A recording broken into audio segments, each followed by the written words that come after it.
Agora, vamos conhecer um case de transformação digital na indústria automotiva brasileira.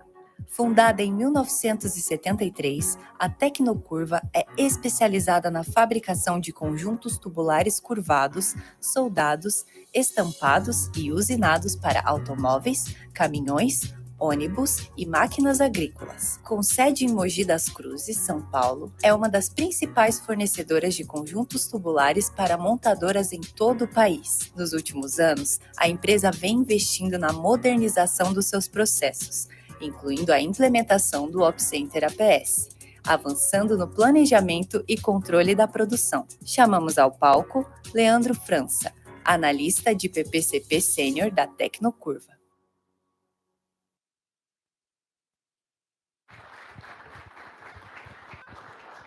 Boa tarde a todos. Queria agradecer primeiramente pelo convite.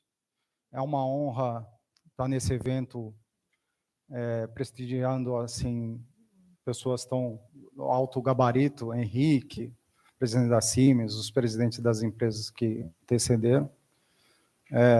Palestra anteriormente da Paranoá, muito excelente. Vou falar um pouquinho sobre o schedule, tá? Na Tecnocurva. Só um pouquinho. Antes de começar o vídeo aqui, apresentar, meu nome é Leandro, tenho 3 anos lá na Tecnocurva, sou analista. Né? Pelo vídeo do Gustavo, que ele passou lá do desespero do PCP, eu já sei de onde vem minhas 7 molas e 2 stents no cérebro, então agora já está tudo resolvido. Né? Vou passar um pouquinho aqui do vídeo, só para contar a história e a palavra dos 2 diretores hoje da empresa, tá?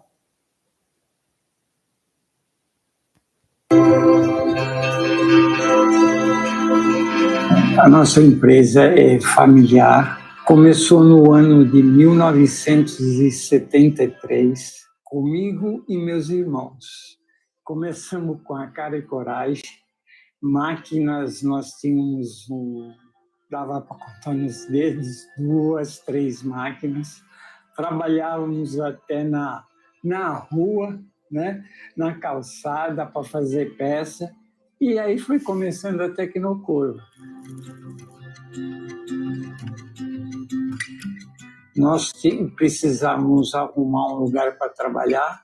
Como meu pai já tinha também uma empresa, e não tinha lugar para a gente trabalhar nessa empresa, então nós procuramos montar uma empresa nossa. Eu tenho aqui quase mais 40 anos de Tecnocurva. Curva é uma empresa especializada na produção de conjuntos tubulares soldados e dobrados. Nós estamos há 50 anos no mercado e nós fornecemos para as principais montadoras de ônibus e caminhões no Brasil. Começamos com 2, 3 funcionários, hoje temos 580 funcionários. Nós, no início, fazíamos linha de automóveis, caminhões, ônibus e máquinas agrícolas. Hoje, por opção nossa, nós só fazemos caminhões, ônibus e máquinas agrícolas. Então, a gente veio gradativamente melhorando a fábrica. E a gente acho que não se deu conta ainda do tamanho que nós somos.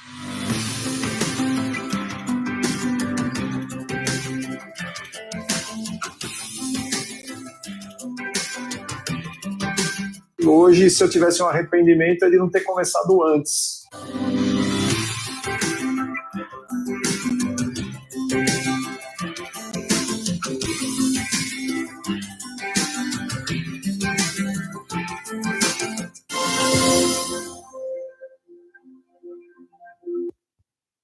Então, foi as 2 palavras dos diretores, um diretor administrativo e outro diretor industrial, é o Hélio e Eliano.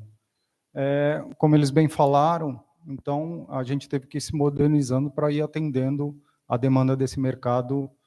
Como bem disse, a Paranoá Automotiva é bem competitivo e a gente recebe muitos reprogramas, né, das montadoras. Então, cada dia é dia diferente. Um dia o pedido está lá para final do mês, no outro dia ele já está no atraso, né, conforme vem o EDI, né? Quem é do ramo automotivo deve saber. Então, a Tecnocurva fica em Mogi das Cruzes. Ela tem 50 anos de experiência e ela se especializou em uma das maiores empresas de curvatura de conjuntos soldados de tubos, né? Então, para abastecendo linha de caminhão de pesados, né? Linha pesado e agrícola.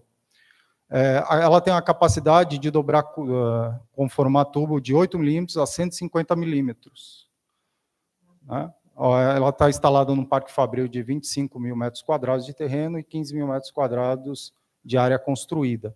A gente movimenta mais ou menos 1.320 SKUs, produtos acabados por mês. Né? Hoje nós temos cadastrados em cerca de 6 mil peças prontas, 6 mil SKUs disponíveis. Né? Mas isso daí pode gerar, em cada um, chega a vezes 5, multiplicando pelos componentes. Né? Então, a gente tem uma gama de part numbers enormes. Né? A gente gera em mais ou menos 6 mil ordens de produção por semana. Então, a gente movimenta a cada semana, sempre tem em andamento, em processo, 6 mil ordens em média. A gente trabalha na produção com make to order, então a gente só atende as montadoras, né? E hoje nós temos 580 funcionários ao total. Pela nossa última conta, desses 588, 394 é só funcionários operacionais. Então, excluindo líder, excluindo ajudantes, só funcionários operacionais. Nosso parque de máquinas são 323 recursos, desses principais, nós temos corte de tubo a laser, corte de chapa laser, a gente tem viradeira CNC de chapa, temos também as dobradeiras, né, que é o nosso foco, o grande foco do mercado, o nicho mesmo, que são as dobradeiras de tubo CNC, as conformadoras de tubo, as expansoras, os centros de usinagens, tornos CNCs, robôs de solda e uma linha completa de pintura automotiva. Né? Então, a gente tem uma linha toda automatizada da pintura automotiva dentro da Tecnocurva. E fora os outros maquinários, aí torno mecânico, torno revólver, as soldas, né? Solda indução, solda oxigênio, e todos os outros recursos necessários para completar esse parque de máquinas. Chegam a 323 hoje. As principais clientes da Tecnocurva são a Mercedes e a Volkswagen, sendo que a Mercedes e a Volkswagen, hoje, a Tecnocurva é um dos maiores fornecedores em quantidade de peças para esses dois clientes. Então, quem aqui hoje não escutou falar da Tecnocurva, mas pelo menos passou por um caminhão hoje e tem uma peça da Tecnocurva lá. Então, todo mundo hoje passou por alguma peça que a gente fabricou. A gente fabrica mais ou menos umas 150 mil peças de produtos acabados por mês. Na vinda para cá, eu e o Henrique estava discutindo isso, né? Olha quanta peça da Tecnocurva tem aí, a gente não se dá conta. Né? Então, ônibus e caminhões a gente fornece para a Mercedes, Volkswagen, a Volvo, Scania, Iveco, DAF, e para a linha de motores, né, Camis, FTP, MWM, e para a linha agrícola, a GCO, Valtra, CNH e Caterpillar. Né? Também está entrando, mais através da Volkswagen, as baterias Mouras, né, que a gente faz alguns suportes para entregar para a Volkswagen. Os produtos que a gente fabrica, na grande maioria, são conjuntos de tubos, mas também a gente fabrica estampados, suportes, e essas peças podem ser utilizadas tanto para estrutura como para motores. Né? Então, ali tem tubos estruturais, tubos de escapamento. Hoje, uma linha que está em grande expansão lá são os escapamentos, os insulations, né? Que a gente tem uma linha específica para esse ramo. Eu vou falar um pouquinho do processo fabril que acontece na Tecnocurva. Então, a gente recebe a matéria-prima. Essa matéria-prima são 3 principais setores primários, que é a prensa, a usinagem e o corte, que seriam as chapas, né, os trefilados, né, as barras, e os tubos, que são os principais. Depois desses setores, eles passam por um setor de dobra e conformação e expansão de tubo, e tudo isso vai desaguar na solda, que é a amarração do conjunto. E mais um pouquinho para frente a gente vai falar das dores. Essa era um dos principais problemas que a gente tinha. Como vai sequenciar tudo isso para poder soldar? Quanto que eu tenho que ter de tubo? Que horas eu vou chegar ao tubo? Quanto que eu tenho que ter de suporte? Que horas vai chegar o suporte para eu soldar na mesma forma? Quanto que eu tenho que ter de material disponível? E o quanto ia faltar para mim? A solda ia ficar parada por estar faltando de algum componente. Ou faltava uma bucha da usinagem, ou faltava um suporte. Então, ou eu tinha material demais, ou eu tinha material a menos. Então, depois da solda, segue para o beneficiamento. A gente pode mandar para zinco, mandar para uma pintura externa antes da pintura, ou mandar para a nossa pintura interna, ou embala.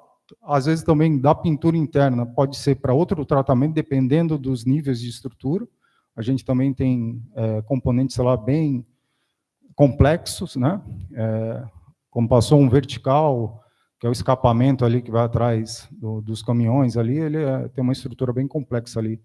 O número de componentes é gigantesco. Então, para você amarrar tudo isso, ele vai para tratamento 2, 3 vezes, volta para você montar o conjunto completo.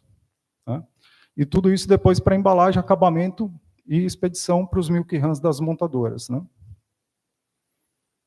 Aqui é um pouquinho do processo da estrutura do planejamento da programação, né? Então, a gente tem o ERP como base, que é o TOTS, que a gente usa, só que a gente usa de uma forma, o TOTS, ele gera uma forma infinita, né? Então, eu coloco lá a lead time de um dia para corte, porém, as necessidades do MRP, ele vai me gerar lá que eu posso cortar em um dia, porém, se eu trouxer 5 toneladas. Mas se tiver a necessidade de 20, 30, 50 toneladas, eu não vou conseguir cortar num dia.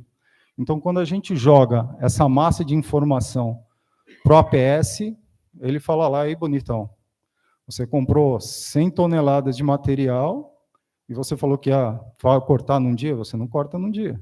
Você vai levar 5 dias para cortar isso, né? Então, aí já está o primeiro problema que a gente já encontrava, que seria a primeira briga. Olha, eu quero todo esse material. O diretor falou, mas vocês não vão precisar de todo o material, não é possível. E começava aquela briga empírica, né? Olha, eu tenho, eu preciso, eu corto, não corto, e a gente ficava com dado naquela briga. Através desse dado, a gente manipula, né? A gente faz os cenários, encontra o melhor cenário no OP Center, a gente transmite de volta para o ERP, o TOTS, que também, do ERP, a gente transmite para o sistema MES, né? Hoje a gente tem na base de uns 70, mais ou menos, IHM ligado na fábrica, umas 70 máquinas. Esse mês chega mais 9. Então, a gente investe bastante, todo mês a gente aumenta o número de MES ligado na fábrica, de IHMs de máquinas que estão sendo controladas de forma online. Na parte do MES também, a gente tem uma pessoa só dedicada só para monitorar as informações trazidas para o MES, para poder retroalimentar essa informação. Aqui é uma metodologia da programação operacional. Hoje, por estratégia da empresa e pelas reprogramações das montadoras, a gente definiu rodar o MRP de 15 em 15 dias, justamente para não absorver os reprogramas da montadora. Então, a gente tem uma maior nível de compras, né? Então, porque senão, se você roda toda semana, você tira e põe pedido, né, de acordo com a montadora, ela brinca no EDI, né? Todo dia você vai, tem uma surpresa nova. Então, a gente decidiu rodar de 15 em 15 dias com 2 horizontes. Um horizonte de 120 dias, que é para o sistema operacional, que é para a gente utilizar, onde a gente tem as ordens de produção, que é ali que a gente gera as firmes, e um outro de 22 semanas, que é onde tem as previsões, que é para as compras também de produtos importados e lead times maiores para desmembrar a estrutura de níveis mais complexos. Então, esse também foi um detalhe crucial para a gente identificar e melhorar o atendimento dos clientes. Também esse novo estrutura, organização e operacional do MRP. O primeiro RP, a gente consegue tirar as listas por grupos da fábrica, né, nos 120 dias, especificação dos turnos também, e a distribuição da mão de obra, que também é foi um outro passo importante que a Tecnocurva encontrou para a gente contratar e demitir ou colocar em férias os recursos versus alocação. Os recursos de humanos versus alocação de recursos de máquinas, né? E a gente utiliza o de 22 semanas justamente para verificar e analisar criticamente os turnos, a mão de obra, e verificar se precisa terceirizar, comprar um maquinário novo ou não, e os produtos importados. Os desafios. Os desafios foram enormes, né? Falta de produto necessário de estoque e sobra do produto, naquela telinha que eu coloquei ali para a gente fechar o sincronismo dos setores. Como você vai sincronizar os setores? Como eu faço tudo chegar na solda para atender o mesmo part number, né? O mesmo produto acabado? Como que eu faço tudo isso para ir para fora, para o meu beneficiamento, e depois retornar no mesmo tempo hábil para eu poder montar o produto acabado e entregar o pedido a tempo para o cliente? Que seria a falta de sincronismo e o sequenciamento das ordens de produção. A dificuldade no controle e otimização do setup. O que acontecia? Mais uma vez, pelos reprogramas, cada vez o EDI, a gente tinha um grupo de analistas que olhavam as carteiras. Então, cada analista pegava a sua carteira e ia lá na fábrica e falava assim, olha, está parando a linha. Me passa esse na frente aí, que tem que fazer, que é BO, vai parar a linha, passa esse.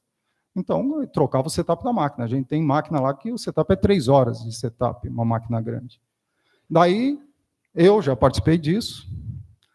Chegava o meu cliente e falava assim, olha, amanhã para a minha linha. Eu tenho que entregar. O diâmetro do tubo diferente. Eu ia lá, não, para esse aqui é maior, mais 3 horas de setup. Então, imagina a desorganização que a gente tinha na fábrica só com setup, troca. Então, a gente tinha máquina que ficava mais em setup do que produzindo, né? Então, a gente tinha uma perca de setup enorme. A dificuldade na avaliação dos gargalos devido ao alto nível de mix de produto. Então, nem todo mix obedece o produto obedece a mesma sequência, nem todo passa corte, dobra, expansora, tem uns que vai corte e já vai direto para a embalagem, tem outros que é só corte e dobra, e tem outros produtos que façam na fábrica inteira, né? Tem peça da Scania que utiliza praticamente todos os recursos da empresa. Ele vai desde o corte a laser, chapa laser, prensa, usinagem, vai para beneficiamento externo, usa centro de usinagem, e ele passa por tudo isso. Como organizar isso? E é um produto de alto volume, né? Os pedidos de venda em atraso. Eu estou na Tecnocurva há uns 3 anos, mais ou menos. Quando eu entrei lá, a gente tinha muito problema com questão de atraso, e um deles é que a gente não conseguia mensurar justamente aonde atacar, porque estava tudo pegando fogo, como vou mensurar? O que eu faço na frente? Né? Porque montador é assim, tudo é crítico, não tem o produto A ou C, porque o C para a linha mesmo como o produto A para a linha. A multa é a mesma, né? Então, o pessoal da Paranoá aí deve saber como que é essa questão. Então, não importa se a peça custa R$100 ou custa R$1.000. Ela vai parar a peça do mesmo jeito, se ela é simples ou complexa. E como administrar isso. Contratação e demissão de forma empírica. Então, imagina a briga. O diretor nunca quer contratar, né? Essa é a verdade, né? Sempre é o custo da empresa, é o financeiro. Você quer utilizar o recurso da maior forma possível, com menos mão de obra. Ao contrário, os líderes sempre querem mão de obra. Para eu te entregar essa peça, eu preciso de mais um turno, eu preciso de mais uma mão de obra. Eu preciso de 3. O gerente de produção fala, não, é só 2. O diretor, não, então é só 1, só contrata 1. Então, era sempre por dado empírico, né? Olha, o ano passado, em tal ano, para fazer essa peça, nessa máquina vai sair mais rápido, eu preciso de mais uma pessoa, né? Então, era meio complicado. E os conflitos entre PCP e compras. Aí é demais. Por que esse material não veio? Por que não está na data? Ah, não, é porque postergou. Ah, mas o cliente voltou de novo, então agora não dá para o meu fornecedor me entregar no prazo novamente. E assim vice-versa. Aqui eu vou demonstrar um pouquinho a forma como que a gente... peguei um cenário comum, como já foi passado pelo Henrique, aqui pelo Gustavo, não vou me alongar muito. Aqui são 6.000 6.259 operações que estão sendo programadas. A gente colocou num cenário de sequenciamento para frente com prioridade, e a gente vai ver o tempo que leva para a gente poder programar todos esses maquinários, os recursos e essas ordens de produção. Então, ali vocês podem ver que ela já está quase terminando. Ficou 10 ordens aguardando o sequenciamento. Então, levou 22 segundos para a gente programar 6.259 ordens de produção. É lógico que aqui a gente colocou num sequenciamento para frente, a gente não colocou umas prioridades que é do nosso nicho de mercado, né?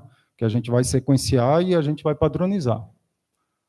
Aqui a gente está alocando os materiais, as ordens. Vamos realçar alguma para ver quais são os seus vínculos, né? Aqui, do nosso lado esquerdo, estão todos os recursos da empresa. Então, estão as tubo-lasers, as serras de corte, as serras de fita, as dobradeiras com determinação DT. Então, quando a gente realça, a gente consegue ver o vínculo lá amarrado à entrada do material ou à entrada do pedido de compra, e realçando entre as operações dessa peça.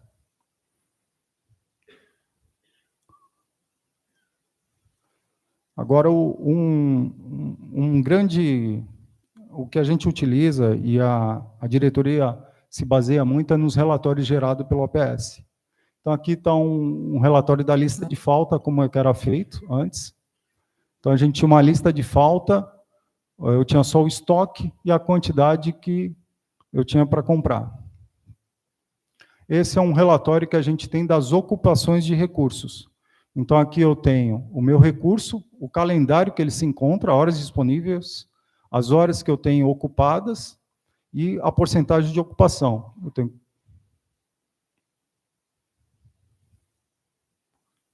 Então, eu consigo aqui ver quais são as máquinas gargalos, se eu consigo alterar a mão de obra no mesmo setor. Então, eu tenho uma máquina que está em 2 turnos, e eu preciso de outra para 3 turnos, se eu consigo colocar essa em 3 turnos ou não, e vice-versa, se eu consigo remanejar a mão de obra entre os setores, ou eu preciso aumentar, como, por exemplo, ali a ADM, estou com 117, então eu posso alterar para segundo turno, né?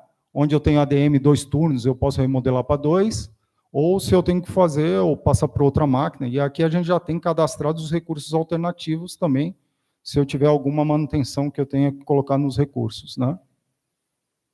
E dessa mesma relatório, a gente se extrai um outro, que é a quantidade de mão de obra. Então, para aquele cenário e a ocupação, quanto de mão de obra que eu tenho que ter alocada para aquele. Então, ele me dá lá a quantidade de recursos e a quantidade de mão de obra que eu tenho, justamente do OPS. Para cada cenário, eu vou ter o vínculo entre os dois.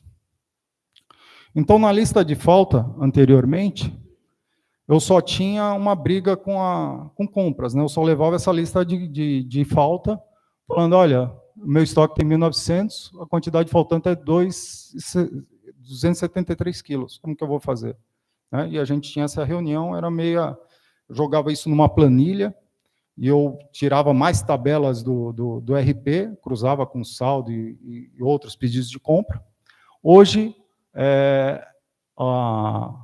o APS me desenvolveu uma planilha já muito, que me deixa quase pronto isso daí, e desenvolveu uma outra, que é os pedidos a postergar. O que acontece? Além da massa dos pedidos que eu tenho para entrar, me gerou uma outra lista, o quê? É o que eu tenho estoque, e eu tenho ordem de compra, que eu não vou precisar usar essa ordem de compra. Com isso daí, eu consigo chegar a postergar até R$500 mil por semana de pedido de compra, né? Então, para a diretoria, ela dá um sorriso de orelha a orelha. Aqui a ocupação, um relatório de forma mais ampla, né? Onde mostra o centro de trabalho, os recursos, os calendários, as horas disponíveis, as horas trabalhadas, a ocupação e o gráfico. Então, a gente, junto com a diretoria, a gente tem reunião mês a mês, olhando o trimestre para frente. Com essa análise, a gente consegue ver se a rampa está subindo ou a gente vai descer com a contratação de mão de obra. E consegue também enxergar quais são os setores que estão pedindo mão de obra ou não, né? Através da ocupação que o APS nos fornece. Eu cruzo essas informações com a nossa quantidade de mão de obra atual. Então, tem reunião com a diretoria industrial, gerente de produção e recursos humanos, né?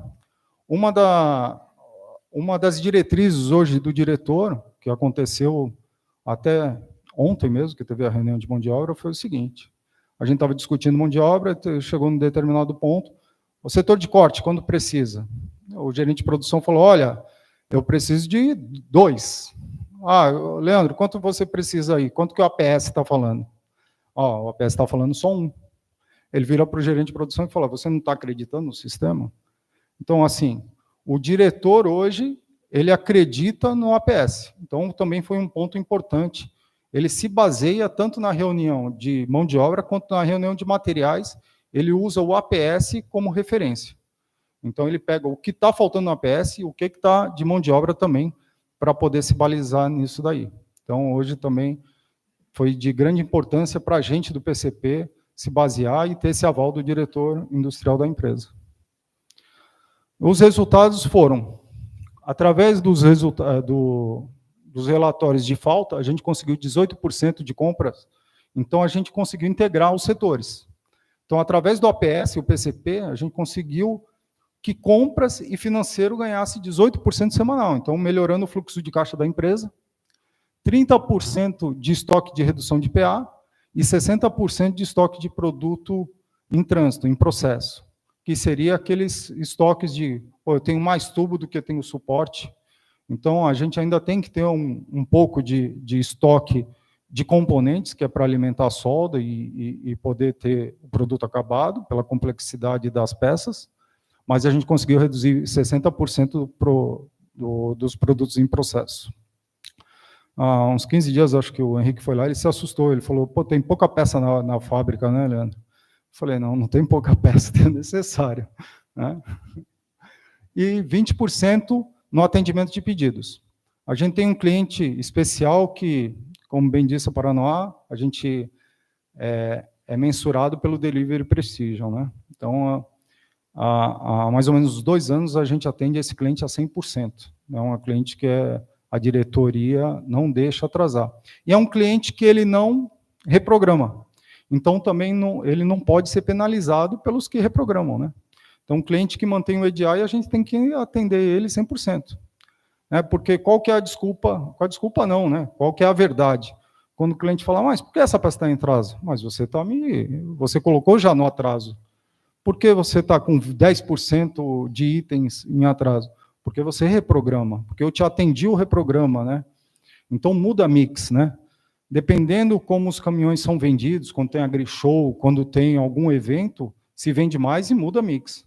E as montadoras também não são esse mar de rosas, né? Eles perdem peça, some, o estoque também fura, e quem sofre é a cadeia de suprimentos, né? A cadeia de suprimento tem que se virar.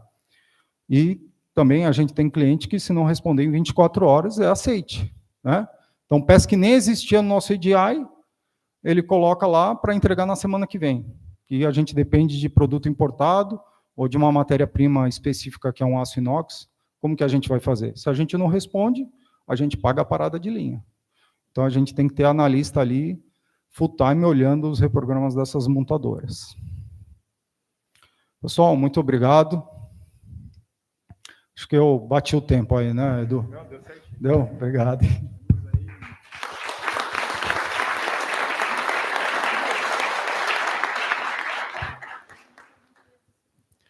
Certo. Aí, para começar das perguntas, tem um aqui já que colocou, é Maicon Rodrigues. Certo. Ele está perguntando quais foram as principais dificuldades que você enfrentou ao integrar o TOTUS com o APS. Houve necessidade de ajustar ou adaptar algum campo no TOTUS?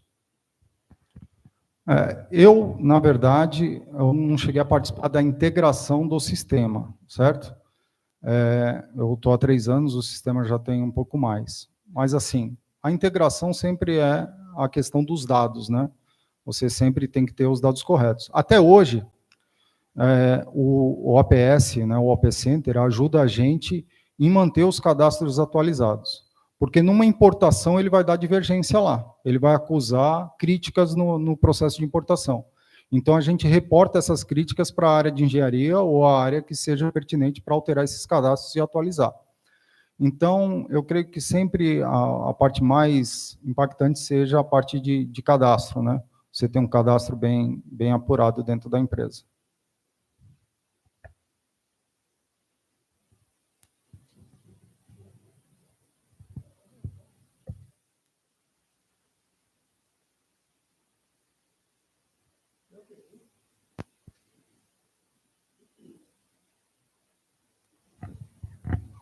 Boa tarde.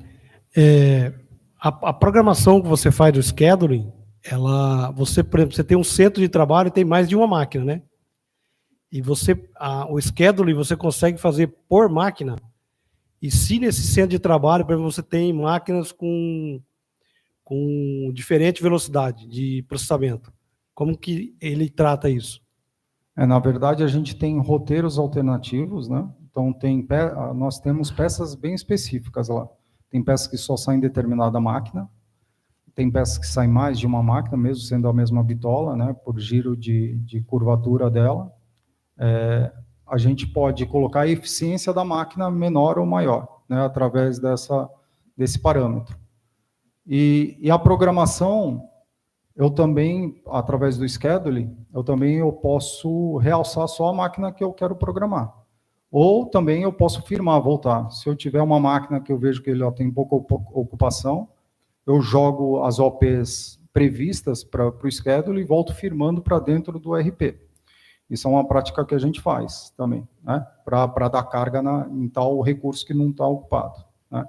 Mas há calendários alternativos, então já no cadastro da engenharia ela já descreve lá quais são as máquinas que são alternativas. E a gente tem, além das peças, a gente também as máquinas alternativas, né? Então a gente tem esses dois cenários, tanto de peça como de máquina.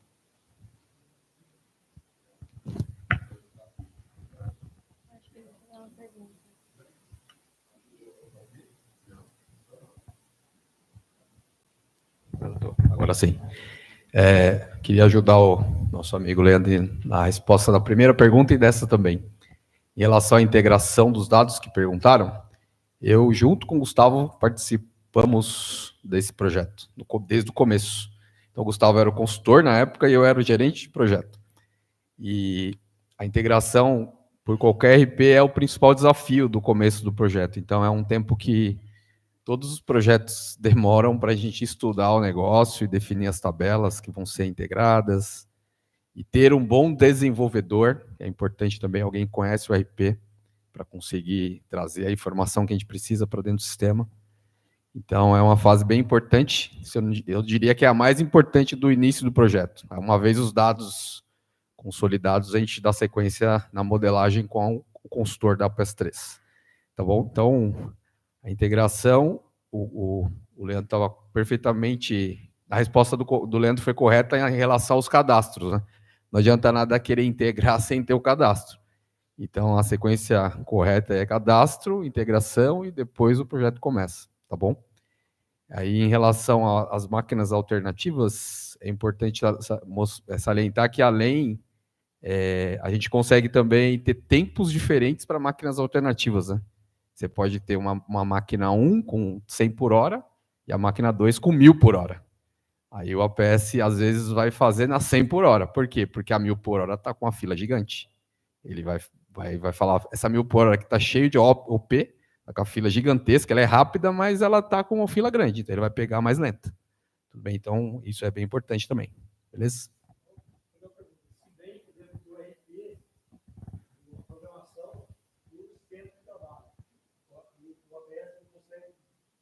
Sim. Sim, ele consegue. Eu queria também colocar mais um complemento para essa conversa aqui, porque eu acho que ela vai ajudar, de forma geral, todo mundo que está envolvido com o PCP. Então, na hora que você fala do dado, que tem que ajustar, às vezes você começa a pensar para a tua realidade, você vê que tem um certo caos nos dados. Eles não estão bons, não estão no lugar certo. E daí eu puxo o que o Renato comentou lá no começo da nossa conversa, que estava aqui, sobre o comece. E o começar é o quê, no fim das contas? Ah, mas eu vou começar a ajustar os dados aqui, e daí depois eu vou conversar com o pessoal para colocar o APS. Às vezes, se você ajustar o dado da forma como você imagina que deve ser, às vezes não é a forma que precisa. Então, às vezes, se faz muito mais trabalho do que deveria ser feito.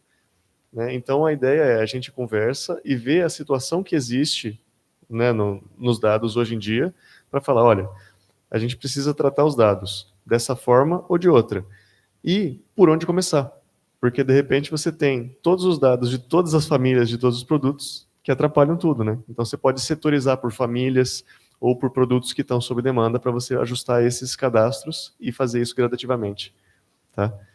Desculpa ter tomado um pouquinho do teu tempo aqui, mas é só para fechar esse ciclo. Por setor.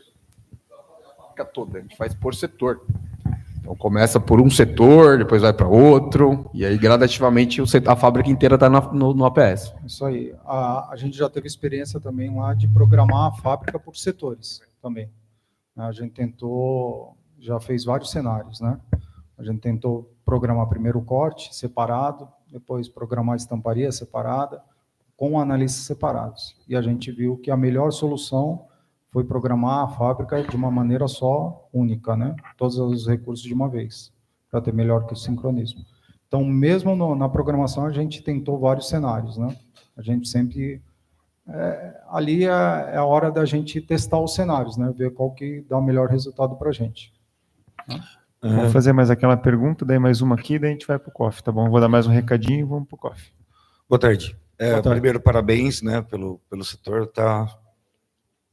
Acaba sendo um sonho, né, de qualquer setor de planejamento. Você comentou sobre mão de obra. A mão de obra dentro do planejamento, ela pode ser considerada também uma restrição? E se sim, isso é integrado a um relógio de ponto, por exemplo, para eu saber quanta mão de obra eu tenho disponível naquele dia? Na verdade, o cadastro você já vai ter que alocar a quantidade de recurso e a mão de obra que você tem para executar quanta mão de obra você precisa para executar aquele recurso, né? Então, ali você já vai ter que ir amarrado. A gente tem os calendários que a gente coloca os turnos que a gente vai operar aquele recurso. Agora, quanto ao relógio, a gente não tem essa integração. Ou relógio, por exemplo, equipe que está em férias. Então, eu tenho, num determinado centro de custo, 10 pessoas, mas 2 estão de férias. Existe uma maneira de eu colocar estes 2 em férias para que o sistema entenda na hora de planejar? O que eu faço, né? Qual foi o método utilizado na Tecnocurva? Os recursos que a gente não aloca mão de obra, a gente coloca em 24 horas para ele não realizar a restrição. E a gente colocou um algoritmo lá, fez uma conta para quando tiver 24 horas, não colocar a mão de obra naquele recurso, não estratificar naquela planilha. 2 turnos, vezes os 2 o que precisa, 3 turnos e vice-versa. E quando a gente está em 30%, a gente colocou 0,3 de mão de obra. Então, tudo dá para se adaptar, em quantidade de mão de obra e o relatório que você vai ter. E eu cruzo isso com a mão de obra que eu tenho atual, que eu também desconto as férias do pessoal que está.